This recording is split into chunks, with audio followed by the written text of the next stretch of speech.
A very good morning to everyone. एक बार फिर से मैं एक एडिटोरियल के साथ आपके सामने हूँ। बट इस बार का जो एडिटोरियल है वो किसी पॉलिटिकल टॉपिक पे नहीं, बल्कि एक ऐसी परिस्थिति को दर्शाता है जहाँ पे एक सीधा साधा आदमी जो जर्नलिस्ट है वो हमारे सिस्टम के खामियों का शिकार होता हुआ नज़र आ रहा है। जिस देश में रह रहे हैं हम लोग, उसके लिए एक बहुत ही अच्छा कानून है जो कि यूएपीए के नाम से जाना जाता है।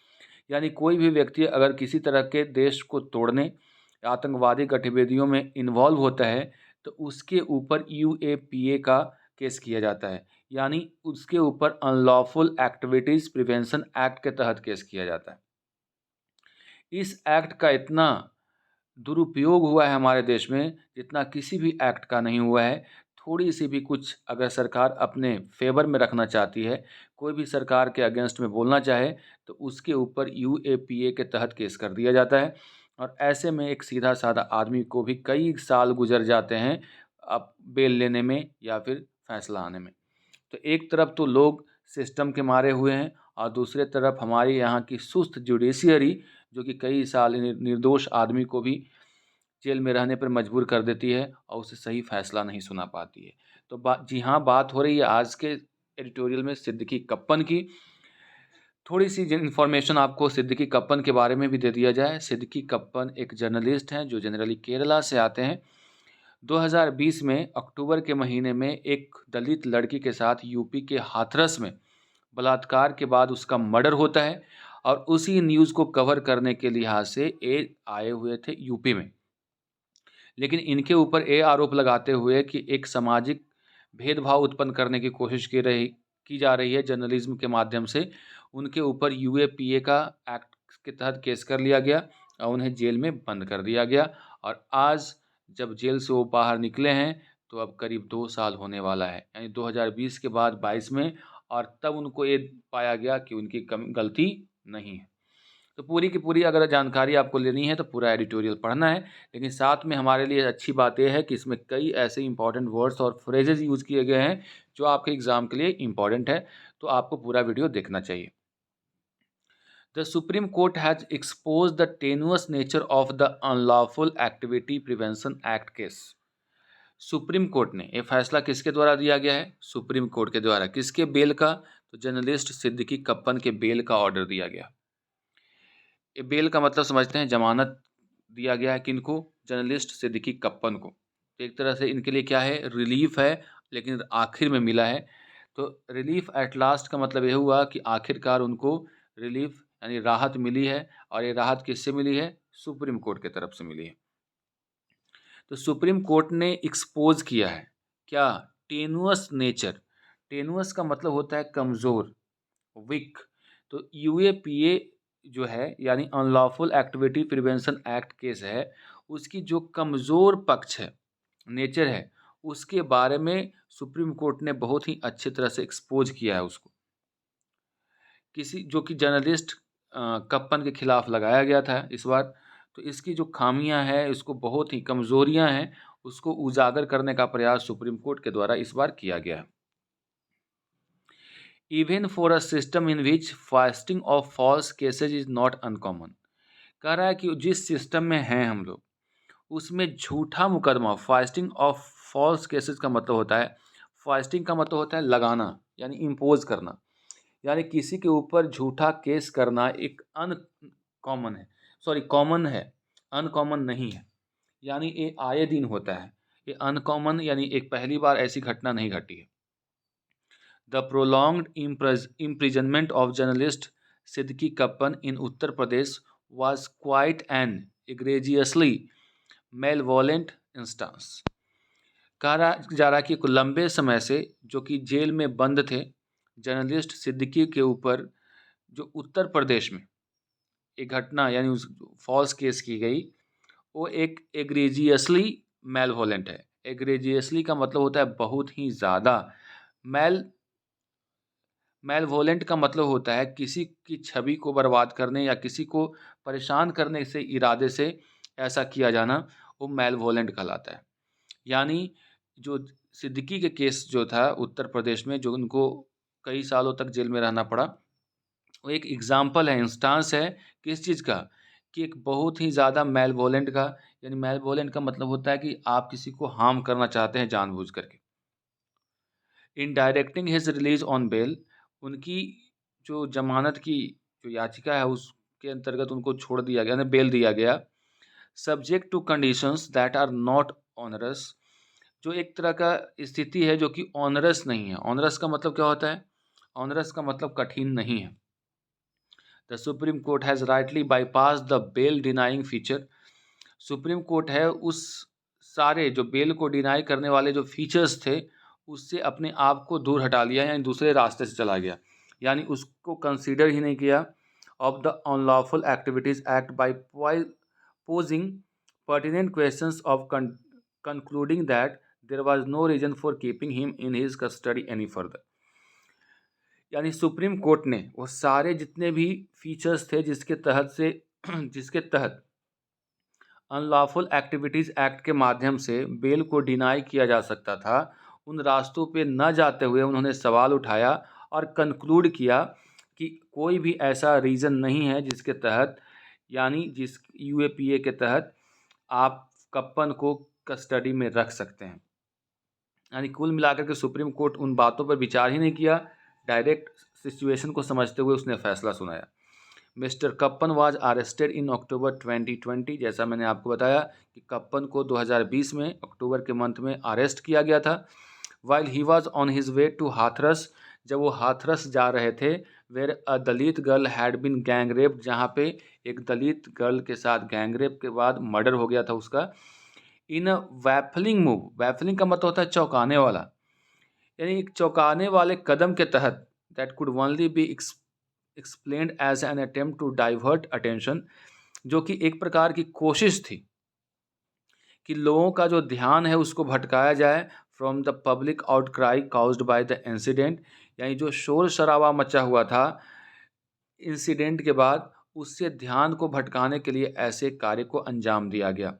From the public caused bye incident and float a conspiracy theory with communal overtones, और इसको एक तरह से कॉम्युनल यानी सांप्रदायिक रंग देने के प्रयास किया गया, और एक कहा गया कि ये क्या है, एक कॉन्स्पिरेसी है। कॉन्स्पिरेसी का मतलब क्या होता है? षड्यंत्र, यानी इस इंसिडेंट को एक षड्यंत्र के नाम दे करके इसको कॉम्युनल ओवरटोन दे दिया गया, कॉम्युनल रंग दे दिया गया, कॉम्युनल टोन दे दिया गया। He was charge with plotting a divisive campaign in the area, और उनके ऊपर आरोप ये लगा दिया गया कि वो एक षड्यंत्र के तहत बांटने वाली अभियान चलाना चाह रहे हैं एरिया में। यानी सिस्टम जो सरकार है वो अपनी गलती को छुपाने के लिए, लोगों का दिमाग भटकाने के लिए इसको एक कॉम्युनल रंग देने की कोशिश किया, और इसके तहत एक कह दिया, सरकार के द्वारा से कहा गया कि एक एरिया में क्या कर रहे हैं, बंटवारे की पॉलिटिक्स कर रहे हैं, डिविसिव पॉलिटिक्स कर रहे हैं, या फिर कैंपेन चलाना चाह रहे हैं, और इस तरह एक कहते हुए उनको गिरफ्तार कर लिया गया। And to ensure that he was kept in prison for a long time, और ये सुनिश्चित किया गया कि उनको जेल में लंबे समय तक रखा जाए। The police invoked provisions of the anti terror law, और लंबे समय में जेल में रखने के लिए उसके ऊपर, यानी पत्रकार के ऊपर, पुलिस ने एक बहुत ही भयंकर और खतरनाक प्रोविज़न लगा दिया जिसको हम लोग यूएपीए के नाम से जानते हैं। Once that relates to raising funds for a terrorist act and a conspiracy to commit it. Besides penal provisions concerning promoting enmity between communities and outraging religious feelings. इस जो यूएपीए एक्ट होता है उसमें एक कॉन्स्पिरेसी के लिए, या फिर कहा जाता है कि वो दो कम्युनिटीज़ के बीच में झगड़ा करवाना चाहता है, उसको आउटरेज करवाना चाहता है, गुस्सा भड़काना चाहता है, तो इन सब बातों को लेकर के किया जाता है। He was described as a member of the popular front of India, और इस उनको, यानी जो सिद्दीकी हैं, उनको member of popular front of India, यानी भारत में जो ऐसे गतिविधि को अंजाम देते हैं उसके फ्रंट लीडर के तौर पे प्रेजेंट किया गया। Pamphlets calling for justice for the victim and literature in English which turn out to be instructions given in English to for use in the Black Lives Matter protest in the United States was cited as a material to implicate it. अब इनके समर्थन में America में भी क्या होने लगा कि लोग पम्पलेट लेकर के आ गए और जस्टिस की मांग करने लगे। इंग्लिश लिटरेचर में एक पॉम्पलेट था जिसमें लिखा हुआ था black lives matter. A example के तौर पे पेश किया गया कि गोरों और कालों के बीच में भेद करने के लिए ये है।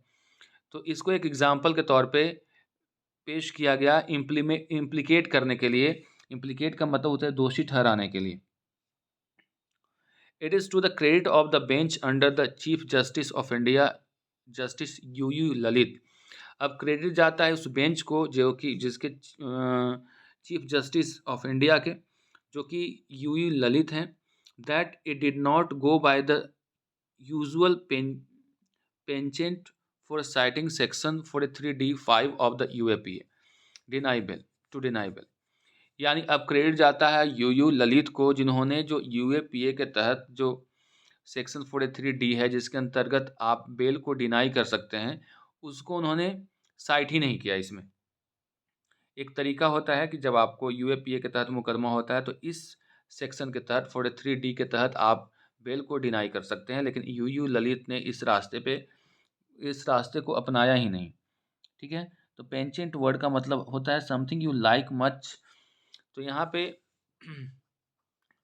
यानी एक ये जो जाना पहचाना रास्ता था उसको उन्होंने लाइक नहीं किया। The provisions contains a legal bar on granting bail. इस प्रोविजन के तहत यानी सेक्शन 43D5 के तहत इसमें है कि आप किसी को बेल ग्रांट नहीं कर सकते हैं if the court is of the opinion that there are reasonable grounds to believe that the accusation against those held is prima facie true true. क्योंकि तब जब कोर्ट को ऐसा लगे कि जो उनके ऊपर आरोप लगाए गए हैं वो पहले दृश्य में सही नज़र आते हैं, तो ऐसे में आप बेल नहीं दे सकते। 2019 judgement forbids a detailed analysis of evidence at the bail stage. और 2019 का एक जजमेंट है जिसके अंतर्गत बेल के स्टेज में एविडेंस का पूरी तरह से पड़ताल नहीं होता है। However a common sense approach to the facts of a case may lead to better appreciation of the question of bell.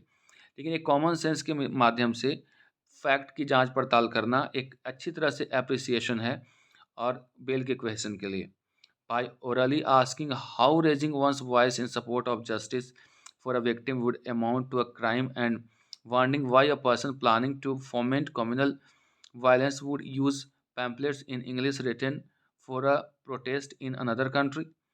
अब यहाँ पे एक सवाल उत्पन्न कर दिया जिसके अंतर्गत जो जज थे उन्होंने सवाल खड़ा किया। सवाल ये कहा कि कोई क्यों दूसरे देश में विक्टिम के लिए जो उसने जो कि कोई आदमी अगर जस्टिस की मांग कर रहा है तो ये कौन सी बड़ी क्राइम है।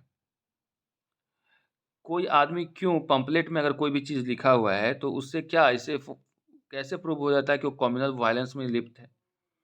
The bench prove the shaky foundations of the whole case. उन्होंने कहा कि ये जो एक कमज़ोर पक्ष है ये पूरे ही केस का, कि किसी के प्रोटेस्ट करने से किसी के ये करने से इसका मतलब ये तो नहीं हो जाता है ना कि कोई आदमी वो गलत है। The bench prove the shaky foundation हो गया।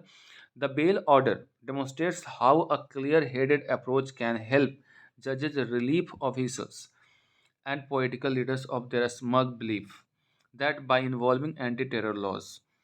और ये जो फैसला आया बेंच की तरफ से वो प्रूव करता है, दर्शाता है कि कैसे अगर आप क्लियर हेडेड अप्रोच अपनाएंगे, अच्छी सोच, साफ सुथरी सोच अगर रखेंगे तो जज को ये हेल्प करेगा कि वैसे ऑफिसर्स पॉलिटिकल लीडर्स हैं of their smug belief. Smug का मतलब होता है pleasant belief that by invoking any anti terror laws they can keep disfavored accused in prison for long years without any basis। यानी अगर जज अगर क्लियर कट या फिर कह सकते हैं कि वो क्लियर हेडेड अप्रोच अपना लें तो जो वैसे बिलीफ ऐसा मानता है कि जब कोई आदमी आपके डिसफेवर में आ जाए यानी आपके फेवर में नहीं रहे तो उसके ऊपर एंटी टेरर लॉ लगा करके उसको प्रिजन में लंबे समय तक बंद कर दें, तो ऐसी स्थिति को क्या किया जा सकता है, इससे मुक्ति मिल सकती है, उससे रिलीव किया जा सकता है।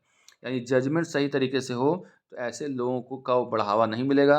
वैसे ऑफिसर्स, पॉलिटिकल लीडर्स जो कि इंजॉय करते हैं इस बात को सोच करके कि कोई भी आदमी उसका डिसफेवर करेगा तो उनको जेल में बंद करवा दिया जाएगा एंटी टेरर लॉ करके लगा करके।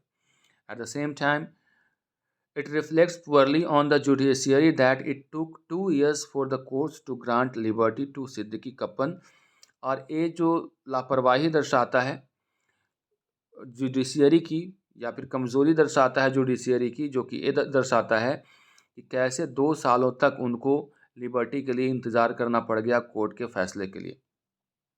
वन शुड होप दैट एक आदमी आशा कर सकता है कि this order will send a message down the judicial hierarchy on how courts should not allow the police to persecute people through a stringent law।